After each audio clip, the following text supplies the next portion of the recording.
За 10 дена во Штип се асфалтираше половина град.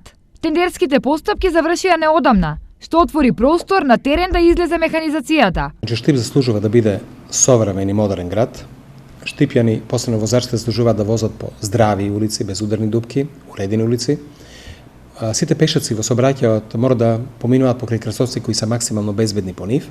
За 7 дена заврши изградбата на новиот кружен тек кај Доиле, проект кој се планира 1 година наназад. Добивме безбедна крстосница, ќе спасиме многу животи. Ќе ги намалиме на минимум сите оние материјални штети кои ги имаа луѓето. И што е многу важно, го променивме ликот на градот во тој дел, во делот на 8 ноември, затоа што досега не знаевме колку во простори имаме таму. Во меѓувреме се работи на асфалтирање на улицата Вардарска, каде досега се менуваше водоводна и канализациона инсталација. Поставувањето на првиот слој ќе се заврши и веќе за деновите на Пастрмелијадата оваа улица ќе биде ставена во функција, бидејќи ќе ни биде главна артерија, бидејќи ни е стопиран сообраќајот по раскрсницата.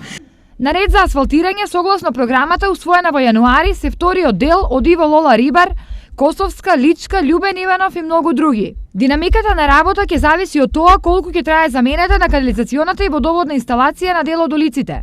А кај некои од нив треба да се реши и проблемот со експроприација за приватен имот. Во меѓувреме изведувачот на Сремски фронт го санираше она што дождот го растори пред некое време, и тоа на свој, а не на трошок на општината. Во договорот што е склучен со изведувачот пишува дека изведувачот е одговорен за квалитетот во рок од 2 години и дека отстранување на недостатоците согласно друг член од договорот ќе трае и во рок од 10 години. Во последните 3,5 години општина Штип асфалтираше над 100 улици во градот и селата. Се што се направи, се е добро. Оно е добро што се прави, само треба да е квалитетно. Што убаво направено тамерак да гледаш, разбира. Тоа е супер направено. Ја немам зборови за тоа.